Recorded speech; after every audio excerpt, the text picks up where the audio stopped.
He swore he was loyal, that he'd never cheat, but he forgot one thing. I knew his routine better than he did. So when his gym sessions started lasting 3 hours, I followed him. He never made it to the gym. Instead, he pulled into a driveway. And she opened the door wearing nothing but a robe. My hands shook as I took a picture. Later that night, as he came home smiling, I simply handed him the photo and whispered, "Did you at least get a good workout?" His face went pale, and he knew his games were over. Hi, 42 female, live in San Diego. Been married to my husband, 44 male. I'll call him Ryan, for 8 years, together for 11. No kids, just us and our dog. I work as a dental hygienist. Ryan is in tech, works from home mostly. We live in a modest but nice house in University Heights. People always said we looked like the perfect couple. I cooked, I cleaned, I took care of the house. He did the bills and fixed things when they broke. We laughed, watched movies together, went on occasional trips. We weren't perfect, who is, but I thought we were solid. I never imagined he'd lie to my face and sneak around behind my back. This started around the end of last summer. One day out of nowhere, Ryan tells me he wants to start going to the gym again. Said he didn't like the way he was looking. I said, great. Go for it. I even bought him new sneakers and a gym bag off Amazon. He picked out a 24-hour gym in La Jolla because it's quieter at night. At first, he was going a few nights a week. Then it became every night. Then it became long sessions like 3, sometimes 4 hours. He said traffic was bad, or he stayed longer to do extra cardio. At first, I didn't question it. I thought, good for him, he's trying to be healthy. Then one night he got home past midnight. And he didn't look sweaty. He didn't even go straight to the shower. He just strolled in like he had all the time in the world. I asked how the gym was and he said, exhausting. But he looked relaxed. Almost like he'd just had a massage, not a workout. That's when I noticed something wasn't right. I started paying more attention. I watched the clock. I sniffed his clothes when he wasn't looking. Don't judge me. They didn't smell like sweat. Sometimes they smelled like cologne. Like he'd sprayed himself before getting in the car. That wasn't part of his normal routine. I also noticed he wasn't bringing home sweaty towels or gym gear to wash. His gym bag was always too clean. I checked it once when he left it open on the floor. Inside? A phone charger. A protein bar. Cologne. That's it. No towel. No socks. No shirt. Just cologne. Who puts cologne in a gym bag? I didn't say anything right away. I told myself maybe I was being paranoid. Maybe he was freshening up after a workout. But the feeling wouldn't go away. You know that heavy, crawling feeling in your gut? The one that tells you something's not right even though your brain tries to talk you out of it? I had that. And it kept getting worse. So I decided to track him. We had an old iPhone in the junk drawer. I charged it up, turned on location tracking, and slipped it into the side pouch of his gym bag. He didn't notice. The next night when he said he was heading to the gym, I smiled and said, have fun. Then I waited a few minutes and checked the tracker on my phone. He wasn't at the gym. He was driving north on the freeway. He ended up in a quiet residential neighborhood in Del March. Not near any gym. He parked in a cul-de-sac and stayed there. The dot on the map didn't move for over 2 hours. Just stayed at that one address. I just stared at it. My heart was racing. My hands were shaking. I wanted to scream, but I stayed quiet. I didn't want him to suspect anything. 2 days later, I did something I never thought I'd do. I followed him. I told him I was working late that day. He left around 8:40 p.m. like usual. I waited 5 minutes, then got in my car and followed his route, checking the GPS from the hidden phone in his bag. I parked about 4 houses down from the one he stopped at. It was dark, but not too late. Street lights were on. I stayed in my car, engine off, watching. And then she opened the door. She was maybe mid-30s. Long black hair, tan skin. She was wearing a robe. Just a robe. I could see her legs, her chest, everything. She leaned against the doorframe like she was waiting for him. He walked right up to her and hugged her like he'd done it 100 times. I took a picture with my phone. My hands were trembling, but I got it. Her in the robe, him walking in like he lived there. I sat there for a while after they went inside. My stomach was in knots. My eyes were burning. I didn't cry. Not yet. I just felt numb. Frozen. I drove home. I didn't sleep. He came home around 12:15 a.m. He walked in smiling. Said, "Gym was good. Killed my legs today." I looked at him and wanted to throw up. But I didn't say anything. Not yet. The next night, I printed the photo. Just one. On regular printer paper. I waited for him to come home. When he walked in the door, I handed him the paper. Didn't say a word. He looked at it. Blinked. Then looked at me. His face drained of all color. He said, "It's not what it looks like." I just left. That was it. That was his big explanation. It's not what it looks like. I didn't yell. I didn't cry. I just said, "Did you at least get a good workout?" He didn't answer. His mouth opened, but no sound came out. He looked like he'd been hit by a truck. I told him to sit down. I told him I'd been watching him for weeks. That I tracked him. That I followed him. That I saw her. That I had the GPS logs. The photo. Everything. He tried to talk. Tried to explain. First he said she was a friend. Then he said it just happened once. Then he said it was complicated. I didn't care. Every word he said made me feel more disgusted. He begged me not to tell anyone. He said it would ruin him. I told him he already ruined himself. I didn't tell him to leave that night, but I made him sleep on the couch. I just sat in our room with the door locked, staring at the ceiling, thinking about every lie he'd told me. Every "I love you." Every time he kissed me right after coming back from her. I don't even know how to end this post because I'm still in the middle of it. He's still trying to fix it. Says he made a mistake. That he wants to work through it. That he'll do therapy. That it didn't mean anything. But it meant something to me. I don't know what I'll do yet. I just know I'll never forget that feeling. Standing on a sidewalk in Del Mar, watching my husband walk into another woman's house while she waited in nothing but a robe. That image is burned into my memory. Forever. After that night, everything changed. We were still living under the same roof, but it felt like I was living with a stranger. The man who used to rub my feet after work, who brought me flowers on Tuesdays for no reason, now sat at the edge of the bed like a ghost. Quiet. Awkward. Trying to play the part of a husband, but I could see it in his face. He was scrambling. Scrambling to figure out what I knew, how much I saw, and how far I'd go. For days, he hovered. Cleaned more. Cooked breakfast. Even made the bed, which he hadn't done in years. It was like watching a guilty dog dragging its tail after getting caught tearing through the trash. I didn't say much. I wasn't ready to talk. I just watched him. Then something strange happened. I started getting calls from an unknown number. No voicemail. Just silence. I ignored them at first, but they kept coming, same time every night, just after 11 p.m. Right when Ryan would come back from his so-called gym sessions before I caught him. One night, I answered. No one said anything. Just breathing. I could hear music faintly in the background, like a TV playing. Then, a woman's voice. Soft, smug. Did you miss him? Click. I sat there frozen. My stomach clenched. My ears burned.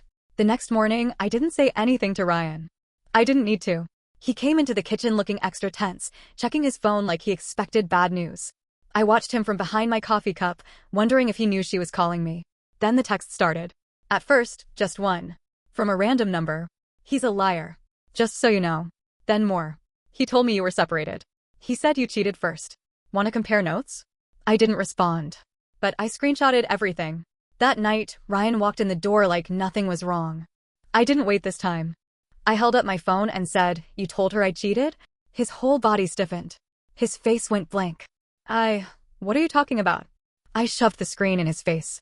These are what I'm talking about. He didn't deny it. Just sat down, head in his hands. Quiet for a long time.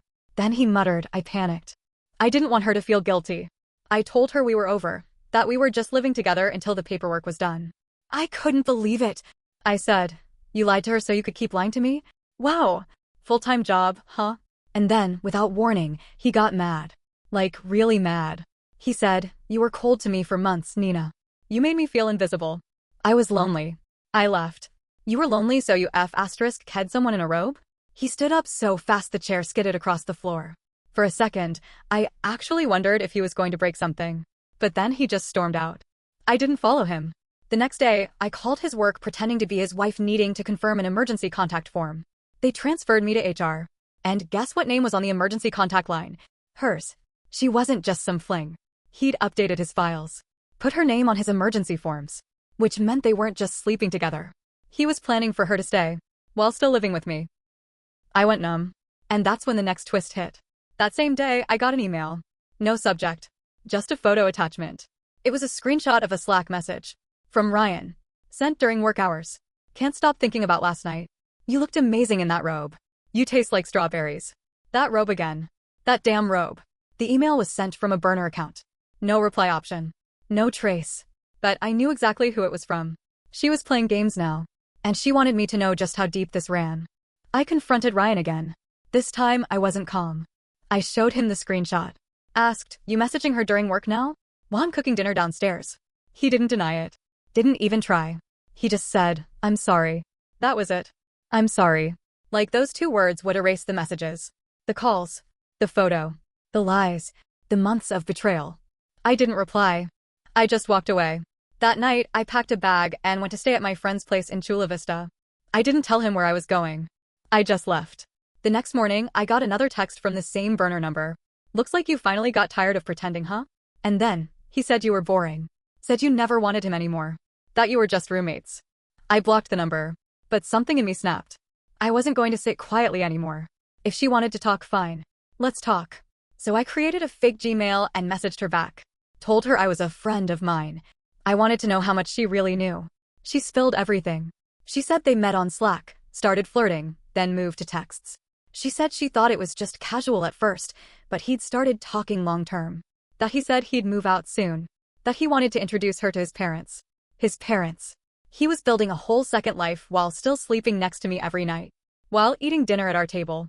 While we were picking out a new coffee table together at IKEA, he was planning to replace me. I wanted to scream. She even sent me screenshots. Dates. Times. Messages where he said I was emotionally cold, that I withheld sex, that I only cared about the dog. It wasn't just lies. It was character assassination. He wasn't just cheating, he was rewriting history. I didn't tell her who I really was. Not yet. Because now I want to know how far he's gone. How many people he's told this version of the story to. How many bridges he thinks he can cross while burning mine down behind him. No ending yet. But I promise you this, he has no idea what's coming next. And I don't forgive. Not this time. Not ever. A few days after I messaged her pretending to be a friend, something unexpected happened. She showed up. At my house. I was back home by then, mostly to get more clothes and decide my next move. I was in the kitchen when I saw her through the window, standing on the front porch. Same black hair, same smug stance, except this time, she wasn't wearing a robe. She was in full makeup, heels, and a pencil skirt, like she just came from work. I didn't open the door at first. I stared through the peephole while my heart pounded like a war drum. Then she knocked 3 calm, soft taps, like she had every right to be there. So I opened it. She smiled like we were old friends. "Hi, you must be Nina." I didn't say anything. I was too stunned. She tilted her head. "Mind if I come in?" I leaned against the door frame, blocking her path. "I do mind." She let out a quiet laugh and said, "Fair enough. I just thought we should talk. Woman to woman." That phrase made my skin crawl. She continued. "I figured out it was you. The fake email. The questions. Smart move. But I'm smarter. And I thought you should know something. He told me he loved me." She paused, as if that was supposed to break me. But I stayed quiet. I kept my face blank. Then she dropped the bomb. "He asked me to move in. Here. He said you were leaving soon. Said the place would be ours." My stomach turned to ice. "He said what?" She smiled, real proud of herself. "He said you were just dragging your feet. That you wanted to split peacefully, but were being dramatic." I stepped back, holding the door half open. "You really think you're going to live in my house?" She shrugged. "Not my idea. His. But I don't need this drama, honestly. He's been weird lately anyway. Hot and cold. I think he's getting scared. He mentioned something about his job being at risk. Said someone's been digging." I kept my face still, but inside, I was screaming. She looked at me for a long time, like she was trying to figure out if I already knew. Then she said, "I didn't know about you at first." I'll admit that. But once I found out, well, I guess I was already too deep. I shut the door on her face without another word. 5 minutes later, I got a text from Ryan. "Did she come to the house?" "I'm sorry. I didn't know she was gonna do that." I didn't answer. I sat down on the couch, shaking, my brain spinning. He told her he loved her. Told her he wanted her to move in. While I was still sleeping there. Still paying half the mortgage. And now, apparently, he thought someone was digging at his job? That's when something clicked. I remembered a work happy hour he had a month ago. One I wasn't invited to. I'd asked if spouses could come and he brushed it off. Said it was just coworkers. At the time I didn't think much of it. But now? Now I was wondering what else he lied about. I started going through our joint bank statements. He thought I never looked, he handled most of the finances.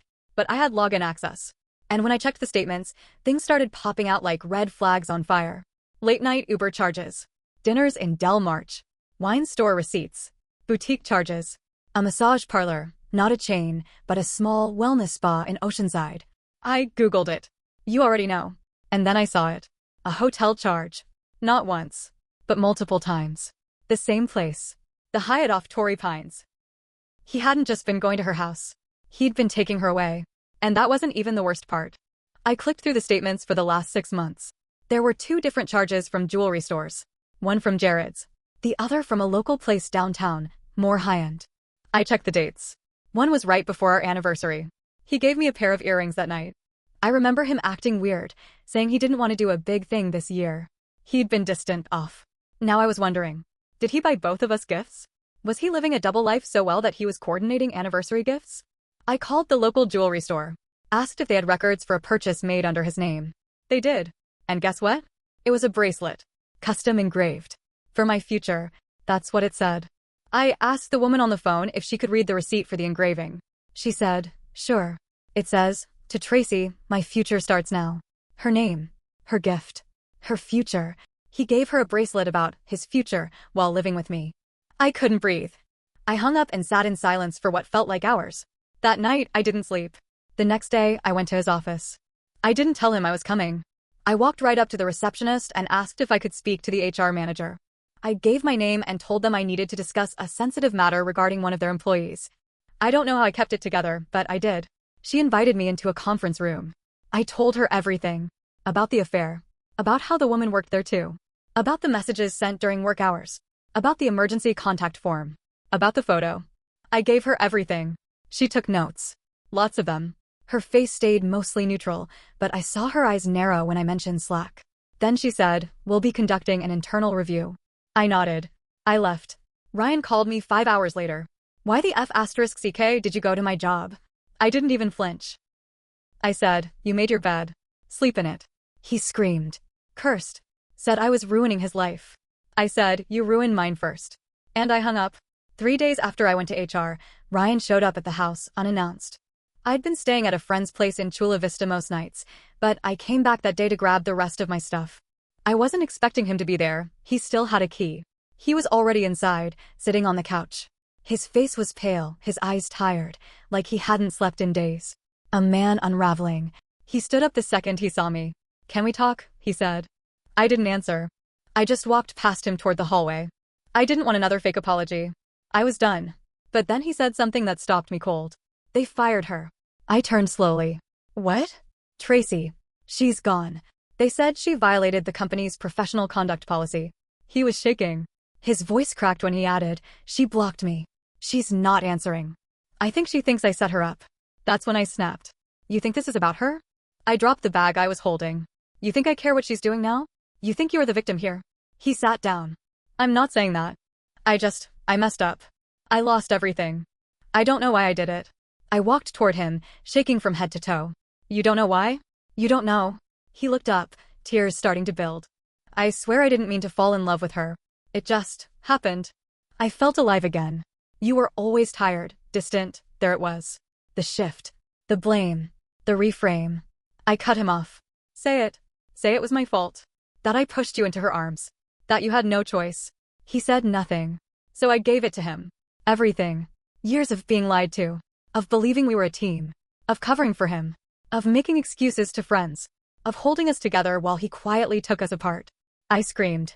I sobbed. Ugly, messy, chest-heaving sobs that came from a place so deep I didn't even know it was there. And he cried too. He said he was sorry. Again and again. Said he didn't know who he was anymore. Said he didn't even like the person he became. That's when my best friend Jenna walked in. She was supposed to meet me there to help with boxes. She stepped into the middle of this emotional explosion with wide eyes and an instant frown. Is he seriously still here? Ryan turned to her, wiping his face. Can you just give us a minute? Jenna scoffed. No. You had years. You used her, Ryan. You humiliated her. You brought some woman into the house in your head while Nina was right here doing your laundry. He looked like he'd been slapped. Jenna turned to me. Do you want me to wait outside? I shook my head. No. I'm done. I just want to be done. Ryan stood again. I know you hate me. I hate me too. But can I just ask one thing? I didn't speak. Were you ever going to tell me you contacted her? That you went behind my back? I tilted my head. You mean like you did for months? He swallowed hard. Then I said it. Calm. Quiet. She told me everything. The hotel. The gifts. The bracelet. To Tracy, my future starts now. That's what you gave her. He sat back down like his knees gave out. I kept going. You weren't just cheating. You were replacing me. planning a whole new life while living in mine. He whispered, I didn't mean for it to go that far. And then came the real kicker. The part that broke him. I sent the photos to your mom. His eyes shot open. What? I didn't say anything. Just the pictures. You. Her. The timestamps. The hotel receipt. He stood up, shaking. You didn't. I nodded. I did. She called. She cried. She asked what she did wrong raising you. I told her it wasn't her fault. It was yours. He sat down again and didn't speak for a long time. Eventually, he said, I guess there's nothing left to say. I nodded. Nope. And then he left. Didn't slam the door. Didn't make a scene. He just walked out like a man who finally saw the wreckage he caused. He moved into a small apartment in Hillcrest. I heard he's been trying to reach Tracy again. No luck. She's gone. Probably moved on. Probably realized he's not worth the headache. His job didn't fire him, but they demoted him. New role, less pay, no team. HR sent a formal letter about inappropriate use of communication tools. His friends know. Jenna made sure of that. No rage posts, just the truth in group chats. The truth always spreads, quietly but thoroughly. His mom sent me flowers. Said she wished I'd been her daughter-in-law forever. I'm still picking up pieces. I cry some nights. Other nights I feel weirdly free. It's a roller coaster. I get mad when I remember little things, how he used to kiss my forehead, how he asked if I wanted tea before bed while he was cheating. But mostly, I feel lighter. I'm not healing all at once. But I'm not bleeding anymore. If your gut says something is wrong, listen. If someone lies to your face calmly, don't wait for them to prove it. They already have. And if someone tells you they love you, but they're planning their future with someone else, they never really loved you. They loved what you gave them. What you covered for them. What they could be while standing in your light. Honestly, yeah. Because now I see everything. And I'll never close my eyes again.